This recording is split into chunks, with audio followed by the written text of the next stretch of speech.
Hi guys, if you are watching this video, that means you have completed step 1 of the Silberzweig art project. So, first step, you drew your picture, you traced it in glue. I don't have a dried picture with the glue on it, so we're just gonna pretend that this one is covered in glue and it's dried, okay? So the next step, you are gonna need chalk pastels for. So these are the chalk pastels. These are the ones that we used when we did the Aurora Borealis picture, okay? So today you're gonna learn a new term and it's called analogous. So you are going to be using analogous colors. Analogous colors, that means that there are two colors that are side by side on the color wheel, okay? So when we are using analogous colors on our picture, we are gonna fill in these larger sections down in here with analogous colors. So two colors that are side by side on the color wheel. For example, red and orange. They are side by side on the color wheel. Another option would be orange and yellow. Those are analogous colors, okay? Let's say you're gonna do green. You could do green and yellow, or you could do green and blue. Okay, now remember, these are chalk pastels, so they're gonna be super messy. When you are working with these, as you change colors, you're gonna need a baby wipe because you'll wanna be able to wash your hands or just wipe them off so that you don't mix your colors. Okay, I'm gonna show you how to blend your two analogous colors in a large section. So we are gonna pretend that this is the section we're working on.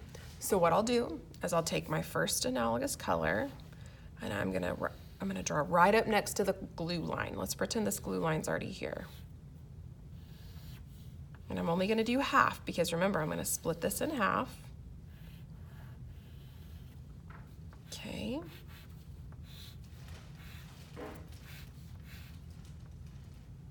Let's see here. I'm gonna make this line go exactly halfway down the face. I think that would be kind of cool. And then what I'm gonna do is I'm gonna take my chalk pastel. I can turn it on my side for the larger sections, but I am going to color. So when we did the chalk on the Aurora Borealis, I've made you really be cautious of these little, see these little pieces right here? We're not gonna worry about those because we're gonna actually rub our finger on here and blend the color in, okay? So you can leave those right there. It'll actually help it blend a little bit better. And I'm gonna color in half of this face with this orange, okay? Then I'm gonna set my orange to the side. I'm gonna take my red and I'm gonna come over to the edge right over here just like I did. And I am going to color, preferably with the larger side. It just goes a little quicker. I'm gonna color that all the way in, right up next to the orange. Let me get my line kind of drawn out here. And then I'm actually gonna take my chalk and I'm gonna go over the orange just a little, okay? Here's where you have to make sure you have really clean fingers. So one finger is gonna be used for the orange and you are actually gonna rub it and see what it does to the color. It transforms the color.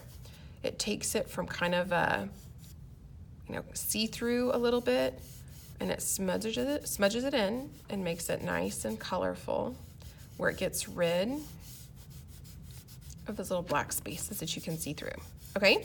So once you've done that, you're gonna stop at the line. And I've got one orange finger. Then I'm gonna move to another finger and I'm gonna do the red. And I'm gonna do the exact same thing.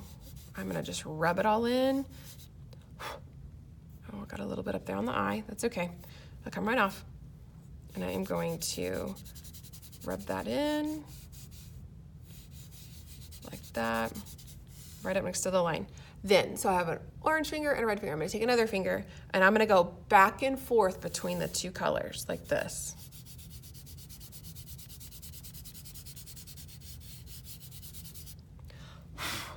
And then look what happens. It makes this really beautiful blend of color.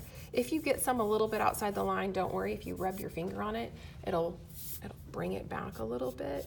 Now, did you notice how I had some little spots of black kind of showing through? I'm gonna take my finger with the orange on it.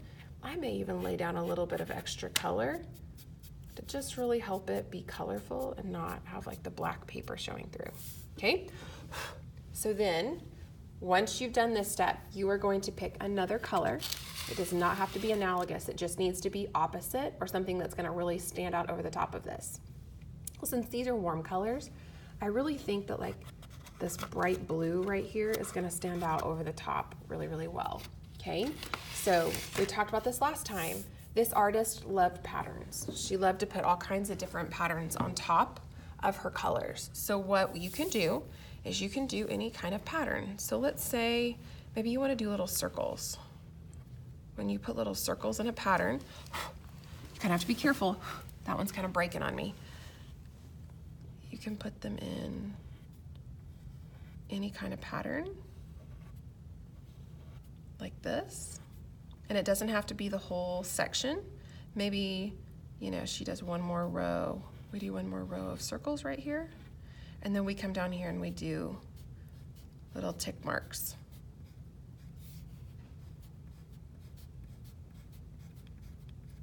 Maybe I'll do another little row of tick marks right here also. Anyway, you're just gonna fill it in with all different kinds of patterns and shapes. See how cool that looks and how this blue stands out really well? So you're gonna do that on your whole picture, except for the eye part. I really want you to focus on making that white part of the eye actually white, because then it really does look more like an eye, okay? So this is the next step in your project. And then once you have this all the way finished, you are done.